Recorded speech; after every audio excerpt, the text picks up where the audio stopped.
बिहार के सिवान में AK-47 चलाने की घटना को लेकर देश भर में हंगामा मच गया है। दिल्ली में बैलेट गन को लेकर राहुल गांधी ने इतना बड़ा मुद्दा बना दिया कि सबकी नज़र AK-47 पे चली गई है। कांग्रेस ने इन दोनों बातों को लेकर एक पोस्टर भी जारी किया है। सिवान के जिलाधिकारी और SP के सामने आकर जवाब देना पड़ा है। उधर दिल्ली में रैपिड एक्शन फोर्स ने भी सूत्रों के हवाले से बोलना शुरू कर दिया है कि बैलेट गन का इस्तेमाल उसके एक जवान ने किया था, लेकिन कांग्रेस इस पर गृह मंत्री अमित शाह से जवाब मांग रही है। बिहार में सैकड़ों की संख्या में छात्रों की गिरफ्तारी और तलाशी का मामला बड़ा होता जा रहा है। तेजस्वी यादव ने चेतावनी दी है कि 27 जुलाई की रात तक अगर सभी छात्रों को रिहा न किया गया तो बिहार में बहुत बड़ा आंदोलन होगा। आयशा ने 29 जुलाई का समय दिया है।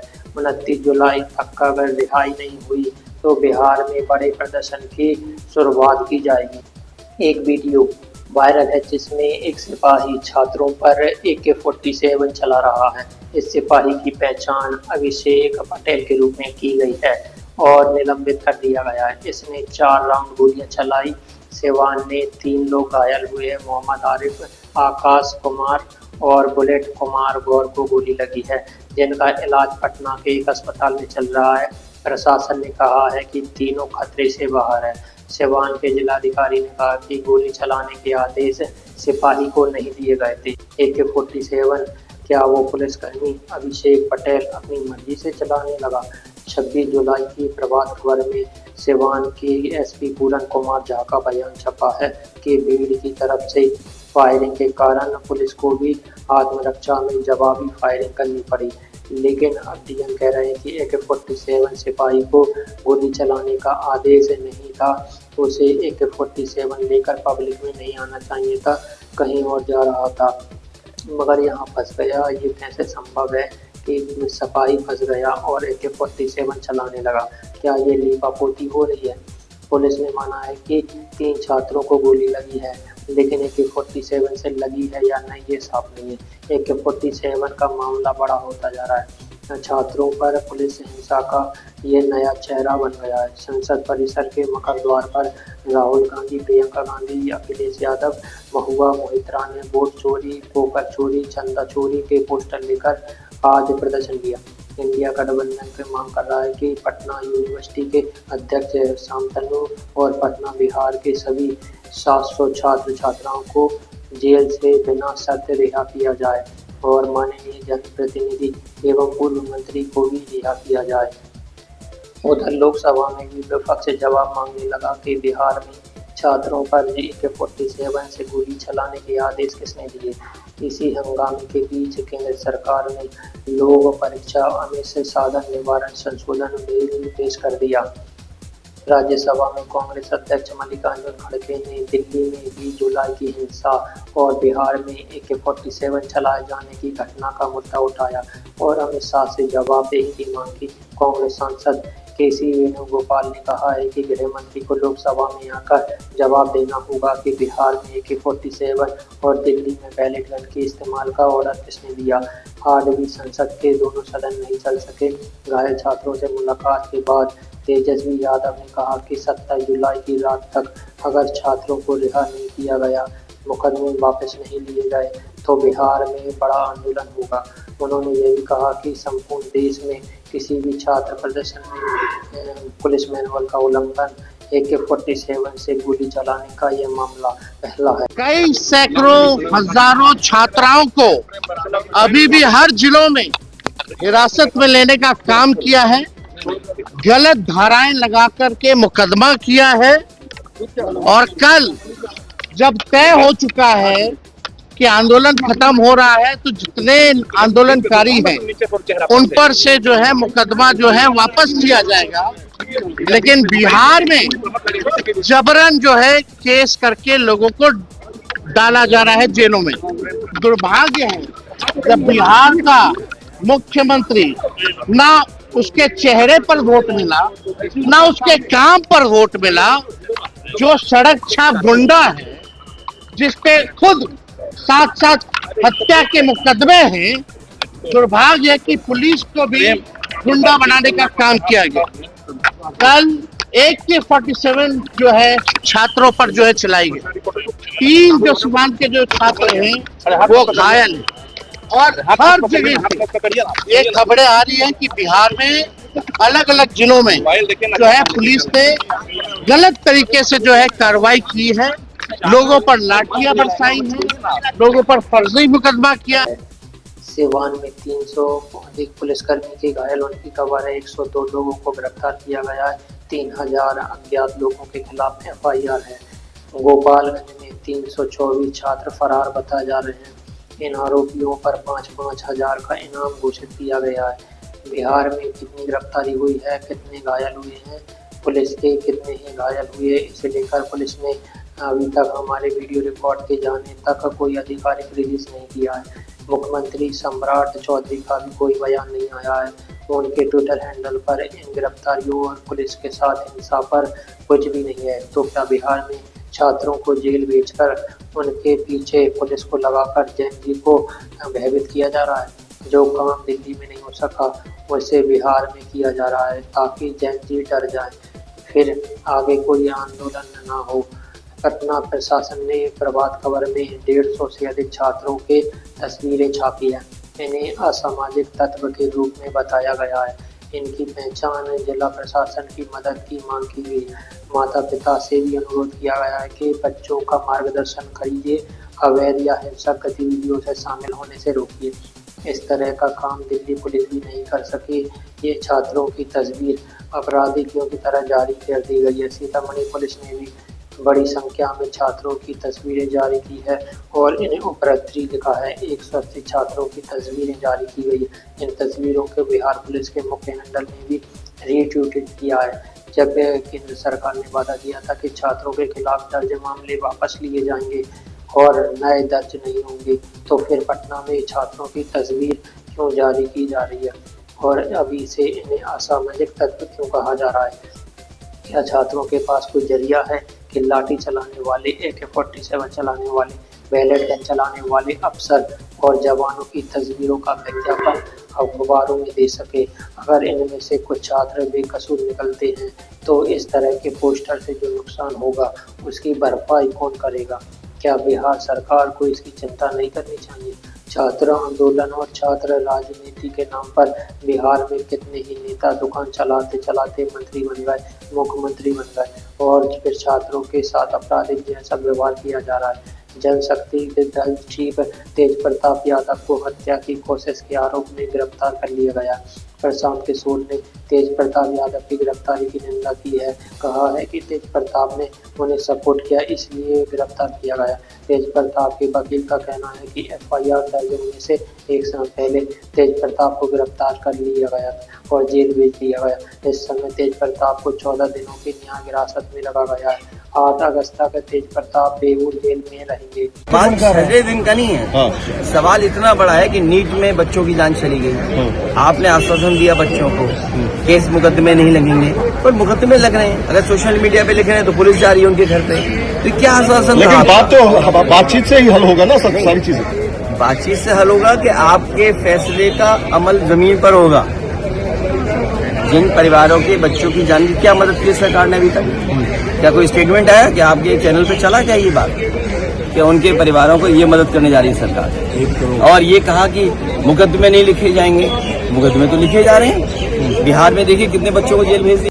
कोलकाता से भी खबर आ रही है कि कोलकाता पुलिस ने 14 छात्रों की नंगे पांव घटना स्थल पर परेड कराई है। उनसे क्राइम सीन की दोबारा रचना की गई और पूछताछ की गई। FIR में लिखा गया है कि प्रदर्शन के आयोजक नेताओं से मिले आदेश के अनुसार इन प्रदर्शनकारियों ने पत्रकारों पर बोतलें, जूते, डंडे और पत्थर मारे। इससे वे घायल हुए हैं। आप बताइए, डंडे मारने वालों का कितनी बार पुलिस ने इस तरह से नंगे पांव परेड कराया हो?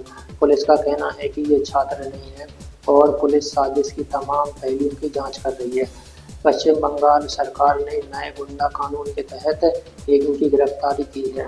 कॉकरोच जनता पार्टी की पश्चिम बंगाल इकाई ने कहा है कि गिरफ्तार हुए इन लोगों से उसका कोई लेना देना नहीं है।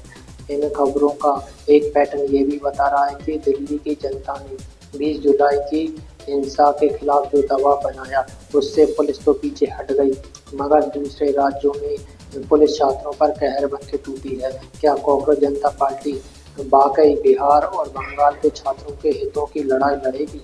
कॉकरोच जनता पार्टी के प्रवक्ता आशुतोष रांका ने कहा है, अगर छात्रों के खिलाफ मुकदमे वापस नहीं लिए गए तो हम फिर से धरने पर बैठने के लिए मजबूर होंगे। उन्होंने कहा कि हमसे किए गए वादे का पूरा उल्लंघन किया जा रहा है। प्रदर्शनकारियों के खिलाफ कोई पुलिस एक्शन नहीं होगा। बंगाल और बिहार में कई छात्रों को गिरफ्तार किया गया और दिल्ली समेत अन्य राज्यों में कई सौ छात्रों की निगरानी की जा रही है, उन्हें प्रताड़ित किया जा रहा है। दिल्ली से खबरें आ रही कि जंतर मंतर पर वॉलंटियर करने वालों को हिरासत में लिया जा रहा है। हमारी मांग है कि सरकारी प्रदर्शनकारियों को दर्ज की गई एफआईआर वापस ली जाए और दिल्ली पुलिस, एनडीए राज्यों की पुलिस या किसी भी केंद्रीय एजेंसी द्वारा भविष्य में कोई एफआईआर दर्ज न हो। अगर सरकार ने अपना वादा नहीं निभाया तो हम फिर से प्रदर्शन करने पर मजबूर हो जाएंगे। आशुतोष रांका ने सरकार से मांग की है कि ये कानूनी कार्रवाई से जुड़े आश्वासन को 28 जुलाई लिखित में सौंप दे। अब सवाल है कि कॉकरोच जनता पार्टी क्या करेगी? पश्चिम बंगाल जाकर लड़ेगी, बिहार जाकर लड़ेगी और किस तरह से लड़ेगी? क्या वाकई फिर से आंदोलन शुरू करने जा रही है या ट्विटर पे सरकार को उसके वादों की याद दिलाई जाती रहेगी? यह कॉकरोच जनता पार्टी के लिए बड़ा इम्तिहान है। जितना नेता प्रतिपक्ष राहुल गांधी आंदोलन समाप्ति के पहले से और बाद भी छात्रों की हिंसा के सवाल को उठाते जा रहे हैं। राहुल गांधी ने कहा है कि छात्रों के खिलाफ पूरा का पूरा सिस्टम ही जानलेवा है।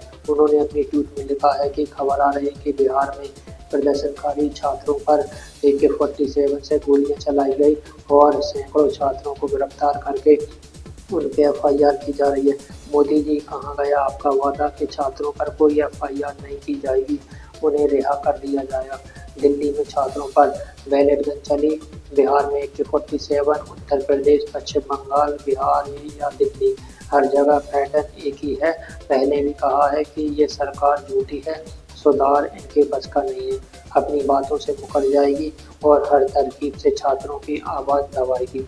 जंतर मंतर पर 23 दिनों तक अनशन करने वाली आयशा की नेता नेहा वोरा पटना पहुंच गई और बीएड जेल में बंद छात्रों से उन्होंने मुलाकात करने की कोशिश की।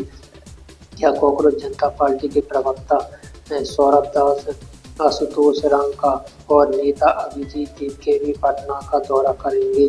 आयशा की छात्र नेता नेहा ने कहा कि अगर छात्र रिहा नहीं किए गए तो आंदोलन और तेज होगा। ये भी मालूम है कि पुलिस जो हिंसा करती है, कभी भी जो पुलिस कर्मी है उनके ऊपर कोई कार्रवाई नहीं होती है, उनके सस्पेंशंस नहीं होते हैं, उनके ऊपर इंक्वायरी नहीं होती है।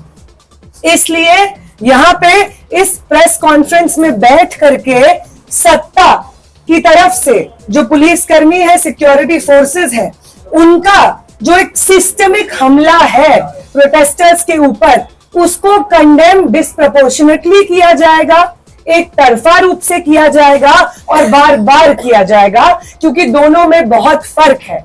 बहुत सारे प्रदर्शनकारी पटना की सड़कों पे उतरे थे, उनमें से कुछ प्रदर्शनकारियों ने जिन्होंने हिंसा की, उस हिंसा के खिलाफ हम भी बोल रहे हैं, उस हिंसा के खिलाफ पुलिस ने भी एक्शन लिया है। लेकिन पुलिस की जो हिंसा हुई है प्रदर्शनकारियों के खिलाफ, पुलिस का जो एक तरफा दमन चल रहा है इस देश के आम छात्रों के ऊपर, छात्र नेताओं के ऊपर, CPIM लिबरेशन के MLA के ऊपर, आयशा के एक्टिविस्टों के ऊपर, उसको एक तरफा रूप से कंडेम करना जरूरी है, क्योंकि उसके खिलाफ कोई कार्रवाई नहीं हो रही है। एक तरफ तो आप ये स्वीकार कर रहे हैं कि हमारा जो प्रदर्शन था, उसकी जो मांगे थी वो जायज थी और आप इसको मानते हैं और किसी प्रदर्शनकारी पे आप एक्शन नहीं लेंगे, और दूसरी तरफ आपने छात्रों को उठाने का काम कर लिया जिससे कि एक डर का माहौल बन जाए। एक बदले की भावना आपकी राजनीति में हमेशा से दिखती रही है, इस सरकार की राजनीति में हमेशा से दिखती रही है। वही बदले की भावना आज हमें बिहार, असम, बंगाल जैसे राज्यों में वापस दिख रही है। तो ये छात्र आंदोलन मुकम्मल नहीं हुआ है तब तक जब तक तमाम छात्र रिहा नहीं हो जाते। मीडिया की खबरों के अनुसार बिहार में गिरफ्तार छात्रों की संख्या 400 से लेकर 700 तक बताई जा रही है। जिनके बच्चे गिरफ्तार हुए उन माँ बाप को या भाई बहन को पता ही नहीं है कि किस जेल में है, कहाँ है और क्यों गिरफ्तार किए गए। क्या हुआ क्या? कुछ नहीं सर, मेरा भाई था जो कल गया था गांधी मैदान। वो मतलब बोला है घर पे कि हम आ रहे हैं 20 मिनट में रील्स बनाने। उस रील्स ही बनाता है, कंटेंट क्रिएटर। तो गया तो आया ही नहीं वापस। हम लोग को तो पता ही नहीं चला क्योंकि घर में कुछ खबर नहीं था। हम लोग को परसों रात नहीं पता चला, कल सुबह नहीं पता चला, दोपहर तक नहीं पता चला। शाम को जब हम इसके एक दोस्त को पकड़े हैं, हम बोले बताओ, नहीं तो हम जा रहे हैं केस करने। तब हमें पता चला कि उसको अरेस्ट किया गया है प्रोटेस्ट के नाम पे गांधी मैदान से। बच्चे के साथ बच्चा डॉक्टर के दिखाने आया था। कहाँ से आया? उड़ाया पगड़ थाना से, भलोई, वैशाली जिला का। हाँ, मनीष कुमार नाम है उसका। तो दिखाने आया था तो दोस्त के यहाँ चला गया था जो तुम दिखा दीजिए बढ़िया डॉक्टर से। कहा कि ये तो बाथी उथी है हल्ला से बिहान, तो डेरा पर से उसको उठा कर ले गया जी। उसका दोस्त के भी ले गया, हाँ उसको भी ले गया उठा कर। 27 जुलाई को जब धर्मेंद्र प्रधान के इस्तीफे की खबर आई तब बिहार भर में बड़े स्तर पर प्रदर्शन चल रहे थे। पुलिस और प्रदर्शनकारियों में टकराव के कारण जगह जगह से हिंसा और आगजनी की खबरें आने लगी थी। ये 27 जुलाई का पटना है। युवाओं को खींचकर इस तरह से पीटने और पकड़कर घर भेजने की पुलिस की रणनीति पटना में उल्टा पड़ने लगी है। लाठी से भागते हुए युवा लौटकर किसी और रास्ते से पुलिस को घेरने लग गए और पुलिस पर भी पत्थर चला। गांधी मैदान के पास युवाओं ने पुलिस की जीप पलट दी, उसके ऊपर चढ़ गए।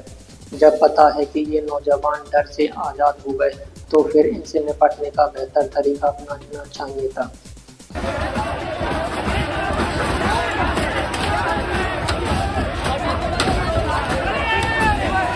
23 जुलाई को पटना पुलिस ने संयम का परिचय दिया, लेकिन 25 जुलाई को पुलिस की कार्रवाई में समझ की कमी दिखी और प्रदर्शनकारियों के साथ उसका टकराव बढ़ता चला गया। पटना ही नहीं, बिहार के दूसरे जिलों से हिंसा की खबरें आने लगी। छपरा में पुलिस की जीप में आग लगाने की खबर आई। पुलिस की कोशिश थी कि युवा गांधी मैदान तक ना पहुंच पाए और उन्हें एक जगह जमा ना होने दिया जाए। इसके कारण पटना भर में अलग अलग कई मोर्चे बन गए। छात्रों को जहां मौका मिला वहीं सड़क पे बैठ गए, जिन्हें हटाने में टकराव हुआ।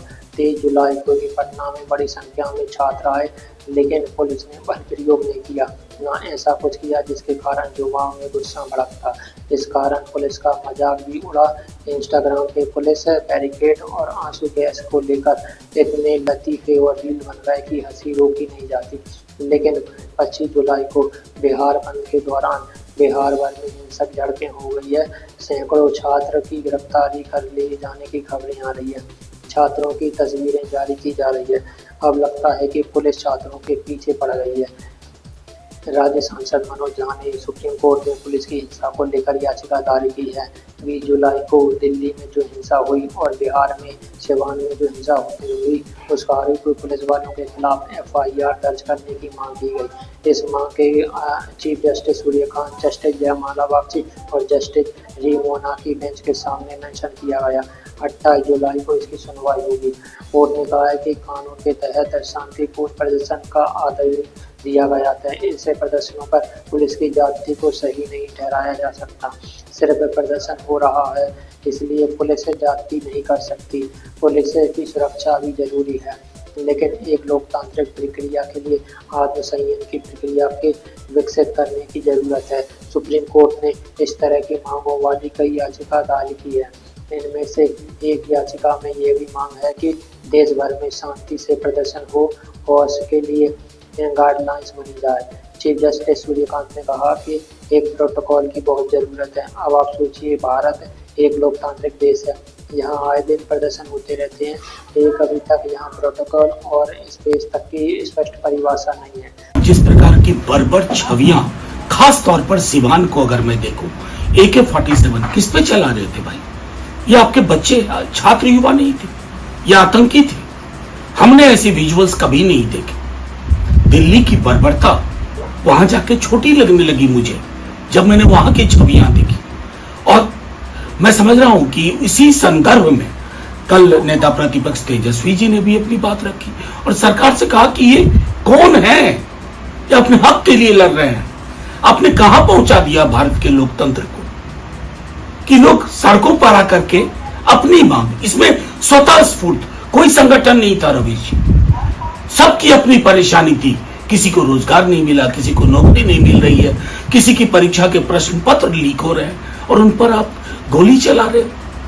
ये छवि पूरी दुनिया में देखी जा रही है।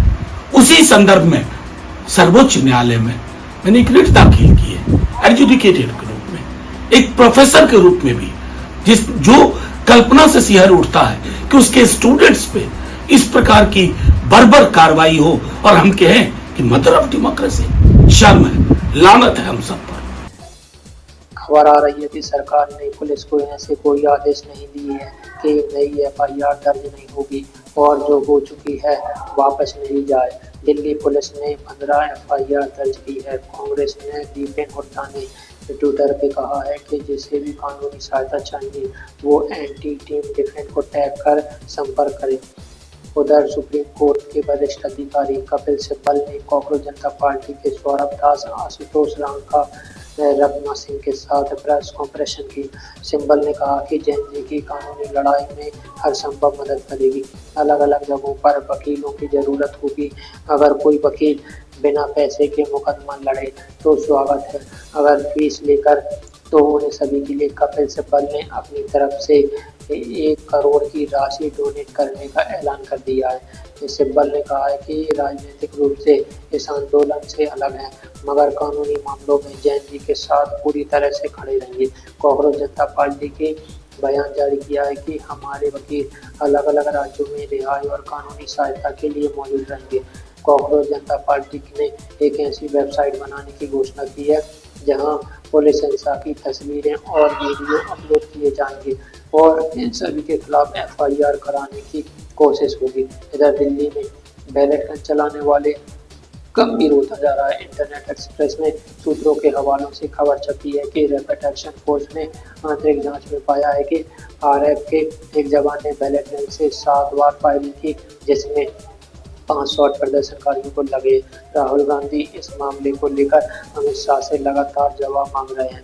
अमित शाह का अभी तक कोई बयान नहीं आया। संसद में लोकसभा अधिनियम 2024 में संशोधन का विधेयक पेश कर दिया गया। इस विधेयक के अनुसार पेपर लीक के मामले की जांच की केंद्रीय एजेंसियां ही करेगी। 2 महीने में जांच पूरी करनी होगी। 3 महीने में हर दिन सुनवाई कर ट्रायल पूरी करनी होगी। फास्ट ट्रैक के नतीजे पर अगर अपील की जाती है तो हाई कोर्ट के 2 जजों की बेंच सुनवाई करेगी। अपील के लिए 3 दिनों का समय दिया गया है। 90 दिनों से ज़्यादा की देरी नहीं की जा सकती।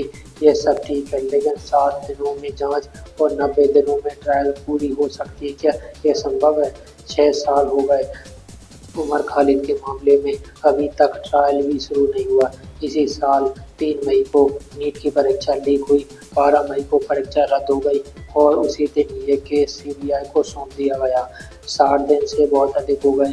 क्या इस बार की जांच 7 दिनों में पूरी हो जाएगी? ट्रायल शुरू होने में हो गई है। राज्य कोर्ट में 27 जुलाई को स्पेशल फास्ट ट्रैक में दिनेश विकास विवाद की जमानत याचिका पर सुनवाई हुई थी। स्पेशल जज अनूप गुरोवर ने सुनवाई कर रही थी। आरोपी के वकील पहुंच गए लेकिन CBI की तरफ से कोई वकील नहीं पहुंचा तो आज सुनवाई रद्द हो गई। 3 अगस्त तक के लिए टल गई। कांग्रेस ने कहा है कि फ्रेंड्स नरेंद्र मोदी की कथनी और करनी में फर्क लेगी। नीट पेपर लीक को फास्ट ट्रैक कोर्ट में पहली बार सुनवाई थी। पहली ही सुनवाई में CBI के वकील नहीं पहुंचे और इस वजह से सुनवाई टल गई। अब 3 अगस्त को इस की सुनवाई होगी। यही नरेंद्र मोदी और उनकी सरकार की असलियत है।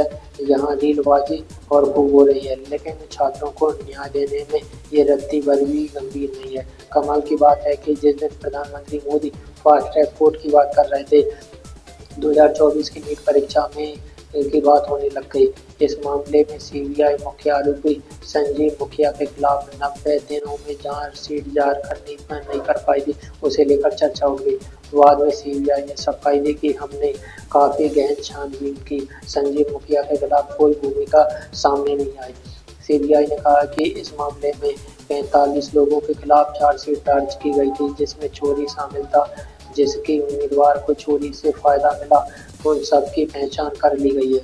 2014 का ही ये मामला है, अभी तक अंतिम फैसले तक नहीं पहुंचा। क्या केंद्र सरकार ऐसा कानून बना सकती है? केंद्रीय एजेंसियां 2 महीने में जांच पूरी कर लेगी। क्या आप जानते हैं कि भारत का फास्टैग को भी क्या सच्चाई है?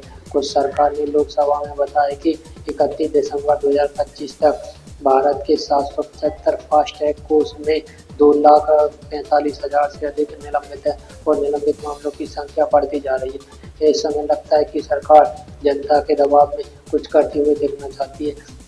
अगर आप उसके काम का हिसाब देखेंगे तो पता चलेगा कि फास्टैग कोड भी काफ़ी सुलभ हो चुका है।